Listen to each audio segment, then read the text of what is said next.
आइए शुरू करते हैं आज का वीडियो नंबर 31। क्लास 12 आपके लास्ट वीडियो नंबर 30 में हमने डिस्कस किया था कि जो आपके लिंगरिंग चैलेंजेस थे रूरल डेवलपमेंट के, उनको डिस्कस करके खत्म कर दिया था। तो आज वीडियो में हमको डिस्कस करना है emerging challenges of rural development. अब इमर्जिंग चैलेंजेस रूरल डेवलपमेंट के 2 हैं। पहला है एम्प्लॉयमेंट आउटसाइड एग्रीकल्चर, यानी कि अगर हम बात करें रूरल एरियाज में एम्प्लॉयमेंट सबसे ज्यादा किससे आता है? एग्रीकल्चर से। तो अगर जरा से भी एग्रीकल्चरल फैक्टर्स में डिस्टर्बेंस होती है तो एक तरीके से स्टार्वेशन का प्रॉब्लम आ जाता है, यानी कि अगर मान लो कम बारिश हुई तो पूरे गांव में सब लोग भूख से मरना शुरू हो जाते हैं। तो उसके लिए हमें एक समस्या क्या है कि अगर हम एग्रीकल्चर के बाहर व्यवस्था देखें, एग्रीकल्चर के बियॉन्ड जाकर अगर हम एम्प्लॉयमेंट की व्यवस्था खोज लें तो ये प्रॉब्लम आने वाली है। दूसरा इमर्जिंग चैलेंजेस में एक है organic farming and sustainable development. ये को हम आगे डिस्कस करेंगे, organic farming and sustainable development. फिलहाल आते हैं एम्प्लॉयमेंट आउटसाइड एग्रीकल्चर। तो क्या क्या ऑप्शंस हैं? ठीक, क्या क्या ऑप्शन है? पहला ऑप्शन है एनिमल हस्बेंड्री। एनिमल हस्बेंड्री का मतलब कि पशुपालन। ठीक, तो अगर हम बात करें मल्टी क्रॉपिंग हमने कर लिया, जिसमें हमने देखा था कि अगर हम एक से ज्यादा क्रॉप से प्रोड्यूस करते हैं एट अ टाइम तो कम से कम अगर एक में बारिश नहीं हुई तो दूसरा हो सकता है अच्छा हो जाए। लेकिन मान लो दोनों के लिए फैक्टर्स हमारे नहीं सही रहे, ठीक है, तो दोनों के प्रोडक्शन हमारा दिक्कत कर जाएगा। अगर हम उसी के साथ एक काम करें कि एनिमल हस्बेंड्री का वर्क प्रैक्टिस करें तो काफी हद तक सही हो जाएगा।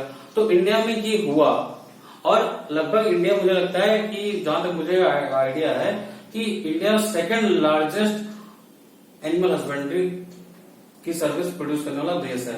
हालांकि हमारी प्रोडक्टिविटी उतनी अच्छी नहीं है दुनिया के देशों की तरह, बट हम सेकंड लार्जेस्ट एक तरीके का एनिमल हस्बेंड्री प्रैक्टिस करने वाले लोग हैं। ठीक है, तो लगभग 42% जो हमारे यहाँ एनिमल हस्बेंड्री का स्टॉक है, लाइव स्टॉक हम उसको बोलते हैं, ठीक है, उस लाइव स्टॉक में 42% पोल्ट्री फॉर्म में आते हैं, 25% कैटल में आते हैं और 20% गोट एंड शिप्स में है।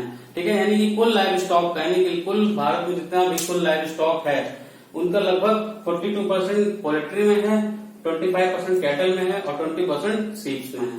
ठीक, गोट और शिप्स में है। अच्छा, अब देखो ऐसा नहीं है कि एग्रीकल्चर में प्रॉब्लम है और इस सेक्टर में तो बहुत ही मजा है, इसमें भी प्रॉब्लम है। इसमें लेकिन प्रॉब्लम होने का कारण क्या है? एक तो लो प्रोडक्टिविटी है। अब लो प्रोडक्टिविटी क्यों है? क्योंकि लोगों को पता ही नहीं है कि पशुओं को रखना कैसे है, उनकी देख रेख कैसे करनी है। ठीक, तो उन्हें जानकारी नहीं क्या खिलाएं क्या ना खिलाएं, तो वो जो भी उल्टा सीधा मिलता खिला देते हैं, तो उनसे प्रोडक्टिविटी कम होती है। दूसरा वेटनरी डिफिशिएंट वेटनरी केयर। ठीक है, हमारे पास डॉक्टर्स की भी कमी है, हमारे पास हॉस्पिटल्स की भी कमी है, तो इस वजह से भी प्रॉब्लम है एनिमल हस्बेंड्री में।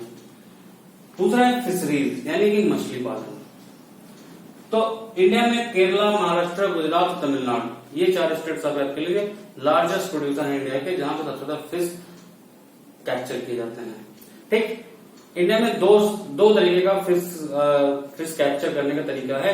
एक है अपना इनलैंड सोर्सेज, दूसरा है मैरीन सोर्सेज। इनलैंड सोर्सेज का मतलब ऐसे पानी के सोर्स जो धरती पर मिल रहे हैं, यानी कि जो अब धरती नहीं सॉरी जो जमीन पर मिल रहे हैं, जैसे रिवर, जैसे पॉन्ड्स, जैसे लेक, ये सब आपके धरती पर मिलने जमीन पर मिलने वाले पानी के सोर्सेज हैं, इनको हम बोलते हैं इनलैंड सोर्सेज। दूसरा है मरीन सोर्सेज। मरीन सोर्सेज मतलब सी और ओशियंस। ठीक, इनको हम बोलते हैं मरीन सोर्सेज। तो दोनों सोर्सेज से मिलाकर इंडिया में ठीक ठाक मात्रा में फिशरीज का काम किया जाता है, जो कि एक्सपोर्ट भी किया जाता है।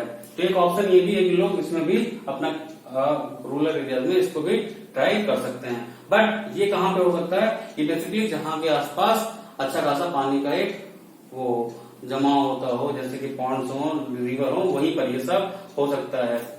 नेक्स्ट ऑप्शन है हॉर्टिकल्चर। हॉर्टिकल्चर का मतलब क्या है कि फ्रूट्स, वेजिटेबल्स एंड फ्लावर्स का प्रोडक्शन करके इंडिया आज के समय में सेकेंड लार्जेस्ट प्रोड्यूसर है हॉर्टिकल्चर में। ठीक, और मैंगोज, बनाना, कोकोनट, कैजूनट और स्पाइसेस में इंडिया बहुत अच्छा प्रोडक्शन करता है। तो एक अच्छा ऑप्शन ये भी है फार्मर्स के पास कि वो अपनी एक्टिविटीज को डाइवर्सिफाइड करें और हॉर्टिकल्चर में आ जाएं। गोल्डन रिवोल्यूशन आने के बाद लगभग 1991 से 2012 तक इंडिया में काफी ज्यादा तरक्की किया इस मामले में, और इसका इस बात से पता लगाया जा सकता है कि इंडिया में लगभग रूरल एम्प्लॉयमेंट में 20% एम्प्लॉयमेंट सिर्फ हॉर्टिकल्चर से आ रहा है। ठीक है, तो एक अच्छा ऑप्शन बन के उभर रहा है रूरल एरियाज में। लेकिन इसका जो हॉर्टिकल्चर के लोग प्रैक्टिस कर रहे हैं वो बेसिकली ये देखा गया कि पल्सेस यानी कि जो हम दालें प्रोड्यूस करते थे लोग उनकी जगह पे प्रोड्यूस कर रहे हैं। ठीक है, तो आने वाले समय में हो सकता है हमारे देश में पल्सेस की शॉर्टेज हो सकती है और हमें किसी बाहरी देश से इंपोर्ट करना पड़ सकता है। यानी कि जो किस अपॉर्चुनिटी कॉस्ट ऑफ हॉर्टिकल्चर चल रहा है on the sacrifices of pulses. ठीक है, पल्सेस को सैक्रिफाइस करके हम हॉर्टिकल्चर का प्रैक्टिस कर रहे हैं। तो मे बी नियर फ्यूचर में एक समस्या और आने वाली है कि भारत को पल्सेस दूसरे देशों से इंपोर्ट करना पड़ सकता है। इसके अलावा नेक्स्ट है cottage and house hold industry. Cottage industry का मतलब या हाउस होल्ड इंडस्ट्री का मतलब समझ घर से किया जा सके। कॉटेज का मतलब आपका स्पिनिंग, डाइंग, ब्लीचिंग, ये सब काम। ये भी एक अच्छा ऑप्शन था, लेकिन आज के डेट में अगर हम बात करें तो टेक्सटाइल इंडस्ट्री का इतना ज्यादा डेवलप हो गया है कि हाथ से बने कपड़े कोई बहुत उनकी डिमांड नहीं रह गई है। तो एक तरीके से एक ऑप्शन है भी और नहीं भी है। ठीक, इसके अलावा एक चीज और किया जा सकता है जो कि मैंने लिखा नहीं बट आपको मैं ऐसा बता रहा हूँ, अगर आईटी इंडस्ट्री को भी प्रमोट किया जाए रूरल एरियाज में, तो अभी आईटी इंडस्ट्री का बहुत सारा स्कोप रूरल एरियाज में बचा हुआ है, तो एक अच्छा खासा एम्प्लॉयमेंट वहां भी आ सकता है। तो ये था आपका इमर्जिंग चैलेंजेस का पार्ट ए, जिसमें हमने एम्प्लॉयमेंट आउटसाइड एग्रीकल्चर डिस्कस किया। अब आते हैं इस इमर्जिंग चैलेंजेस के पार्ट बी पर, जो कि organic farming and sustainable development. Sustainable development का क्या मतलब होता है? सस्टेनेबल डेवलपमेंट आप क्लास 10 से पढ़ते आ रहे हैं, ऐसा डेवलपमेंट जिसमें हम रिसोर्सेज को एग्जॉस्ट बिना किए हुए हम डेवलप करें और फ्यूचर के रिसोर्स को बचाएं। जैसे आज के डेट में अगर हम पेट्रोलियम की बात करें तो जो पेट्रोलियम हम यूज कर रहे हैं वो हम फ्यूचर के जनरेशन के हिस्से का यूज कर रहे हैं।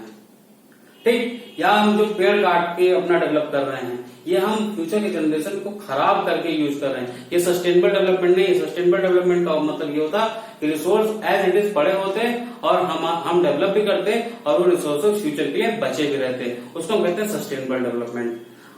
ऑर्गेनिक फार्मिंग क्या है? एक ऐसी फार्मिंग जिसमें बिना किसी केमिकल का यूज किए, लाइक ना तो इंसेक्टिसाइड्स का यूज करें, ना फर्टिलाइजर्स का यूज करें, ना पेस्टिसाइड्स का यूज करें, ठीक है, ना डाई, ना पोटास, कुछ ना ऐसा डालें और फार्मिंग करें। कैसे? जैसे कंपोस्ट से या एनिमल मैन्योर से, इन सब चीजों की हेल्प से अगर हम फार्मिंग करें तो इस फार्मिंग को हम बोलते हैं ऑर्गेनिक फार्मिंग। तो अब क्वेश्चन ये उठता है कि ऑर्गेनिक फार्मिंग क्यों जरूरी है या ऑर्गेनिक फार्मिंग ही क्यों? तो उसका आंसर हमारे पास, discard the use of non renewable resources. देखो पहली समस्या, अगर हम इसका यूज करते हैं ऑर्गेनिक फार्मिंग का तो हमें केमिकल और नॉन रिन्यूएबल रिसोर्सेज का यूज नहीं करना पड़ेगा। पेट्रोलियम कैसा रिसोर्स है? Non renewable resources. Non renewable resources क्या होते हैं? जो रिन्यू ना हो सके। जैसे सनलाइट क्या है? सनलाइट आज यूज कर ले कल फिर आ जाएगा। ठीक, आप एयर के थ्रू आप कोई लाइट जनरेट कर रहे हैं, आज यूज किए कल फिर एयर आ जाएगा, फिर आप प्रोड्यूस कर लो। लेकिन नॉन रिन्यूएबल रिसोर्सेज क्या है? कोल हो गया, आज निकाल लो तो कल के लिए नहीं है, कई लाखों वर्ष के बाद कोयला बनता है। पेट्रोलियम कई लाखों वर्ष लगते हैं पेट्रोलियम बनने में, आज आपने निकाल तो लिया, कल कहां से लाओगे? तो ये नॉन रिन्यूएबल रिसोर्सेज है। तो ऑर्गेनिक फार्मिंग क्या करता है? ऑर्गेनिक फार्मिंग हमें ये कहता है कि आप नॉन रिन्यूएबल रिसोर्सेज का यूज मत करो और रिन्यूएबल रिसोर्सेज के थ्रू ही आपका प्रोडक्शन हो जाएगा। Second, environment friendly. अब देखो, अगर आप ऑर्गेनिक फार्मिंग की बात करो तो केमिकल यूज नहीं होगा। केमिकल यूज नहीं होगा तो आपका एनवायरमेंट कैसा होगा? जाहिर सा क्लीन होगा। फॉर एग्जाम्पल, अगर आपने खेतों में अपने यूरिया नहीं डाला तो वो जब पानी से मिट्टी बह के नदियों में जाएगा तो पानी गंदा नहीं होगा। पानी गंदा नहीं होगा तो आपका पानी सुरक्षित रहेगा, एनवायरमेंट क्लीन रहेगा। तो अगर हम ऑर्गेनिक फार्मिंग करेंगे तो एनवायरमेंट अच्छा रहेगा, तो एनवायरमेंट फ्रेंडली है। Sustain soil fertility. अब देखो, आज के समय में हम लोग क्या करते हैं कि फर्टिलाइजर डाल के हम अपने खेतों में अच्छे फसल उगा लेते हैं, लेकिन वो क्या करता है? सॉइल की फर्टिलिटी को डिग्रेड करता है। यानी कि आज तो आपको अच्छा आउटपुट मिल रहा है, लेकिन जरूरी नहीं है कि 20 साल बाद वो सॉइल इस कैपेबल भी हो कि वो सिंगल दाना भी उससे प्रोड्यूस कर सको क्रॉप्स का। ठीक है, नेक्स्ट है healthier and tastier food. No doubt chemical नहीं होंगे तो आपका फूड कैसा होगा? हेल्दियर और केमिकल नहीं होंगे तो आपके फूड टेस्टियर भी होंगे। ठीक है, तो इसलिए ऑर्गेनिक फार्मिंग जरूरी है कि हेल्दी और टेस्टियर फूड भी मिलते हैं। और लास्ट लेकिन सबसे important point, inexpensive technology for the small and marginal farmers. Animal manure हुआ, कंपोस्ट हुआ, ये सब सस्ते ऑप्शन है in comparison to urea, potash, डाई, ये सबसे सस्ते पड़ते हैं ये। तो जो स्मॉल एंड मार्जिनल फार्मर्स हैं वो भी ऑर्गेनिक फार्मिंग का प्रैक्टिस कर सकते हैं। तो इस तरह से हमें ऑर्गेनिक फार्मिंग को अपनाना होगा और सस्टेनेबल डेवलपमेंट कंट्री में लाना होगा।